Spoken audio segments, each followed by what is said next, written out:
شاہ عبدالعزیز دہلوی رحمۃ اللہ تعالی علیہ فرماتے ہیں کہ میں بیٹھا تھا، کچھ جنات آ گئے، حضرت ادب سے عرض کرتے ہیں ایک مسئلہ شرعی ہے، آپ کی اس کے لیے ضرورت ہے، آپ ہمارے ساتھ تشریف لے چلیے۔ آپ مجھے لے گئے، جنوں کے بادشاہ کا دربار لگا ہوا تھا، جنات تھے اور بڑے بڑے پرانے جنات بزرگ بھی بیٹھے تھے، ان کی عمریں ہزاروں سال ہوتی ہیں۔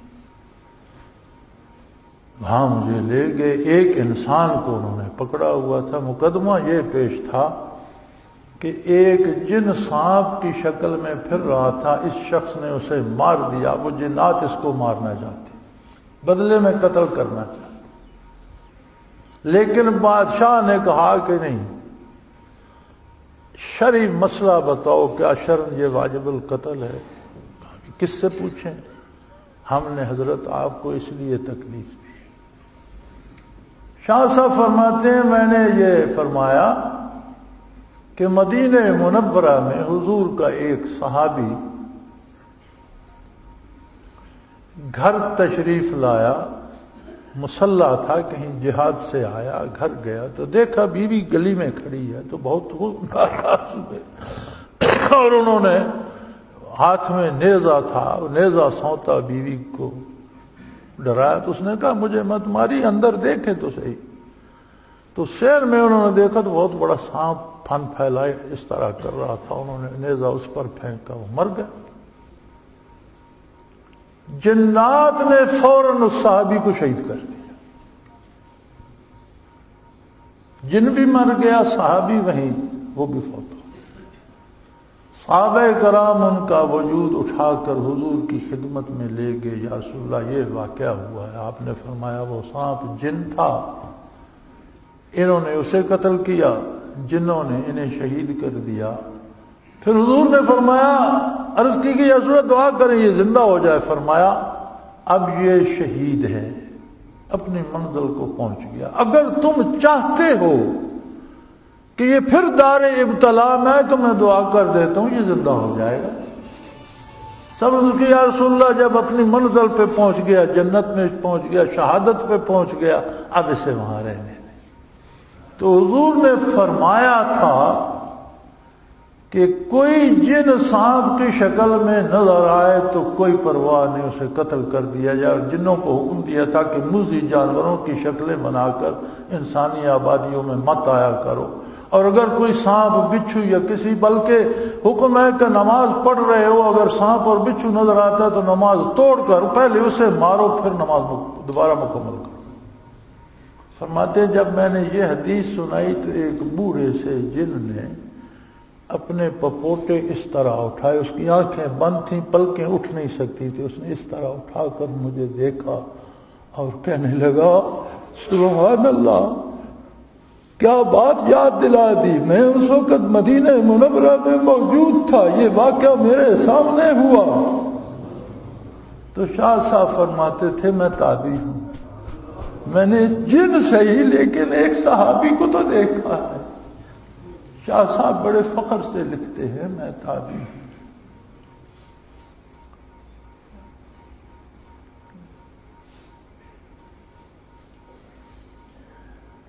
یہ سعادت مجھے بھی نصیب ہوئی۔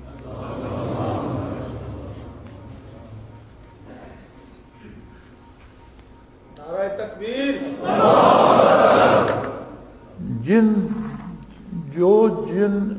حضور پر پہلے ایمان لائے تھے اور جن کا سورہ جن میں اور ایک دوسری صورت میں بھی تذکرہ ہے کہ انہوں نے قرآن سنا اور واپس جا کر اپنی قوم کو تبلیغ کی اور بتایا، ان جنوں کی اولاد کو سید کہتے ہیں، جنوں میں بھی سید ہیں، لیکن ہم تو حضور صلی اللہ علیہ وسلم کی ذاتی اولاد کو سید مانتے ہیں، اور ان جنوں کی اولاد کو اپنا سردار مانتے ہیں اور وہ بھی سید کہلاتے ہیں۔ تو ایک شاہ صاحب بزرگ صحابی کشمیر کی پہاڑیوں میں نیپال کے قریب ان کا مسکن تھا، اب وہ دنیا سے وصال فرما چکے ہیں، کافی دیر ہو گئی۔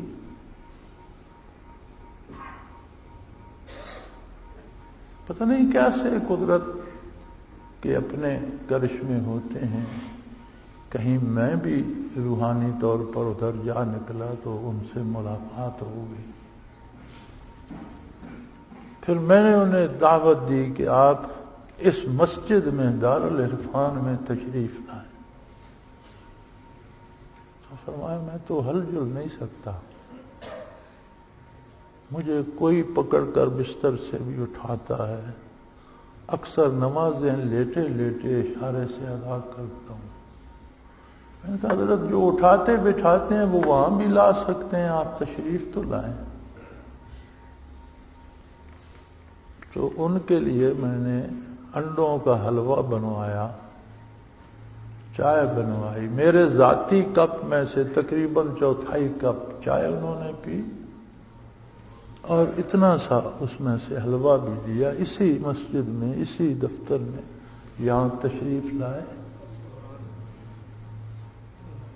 تو یہ شرف الحمدللہ اللہ کی عطا سے مجھے بھی حاصل.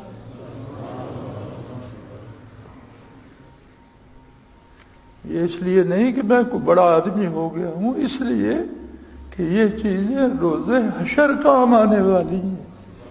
یہ لوگوں کے سامنے ان کی اہمیت نہیں ہے، لیکن یہ میدان حشر میں کام آنے والی، ان کی حیثیت وہاں ہے. تو اللہ کریم نے یہ ایسے انتظام فرمایا. اب یہ کہ میرے تو خواب و خیال میں نہیں تھا ایسا ہوگا، لیکن ایسا ہوا. کتنے ساتھیوں کو بھی وہ جو حلوہ بچا تھا پھر میں نے لنگر والوں کو دیا کہ بہت سا بنا کر یہ اس میں شامل کر دو اور ساتھیوں کو دو.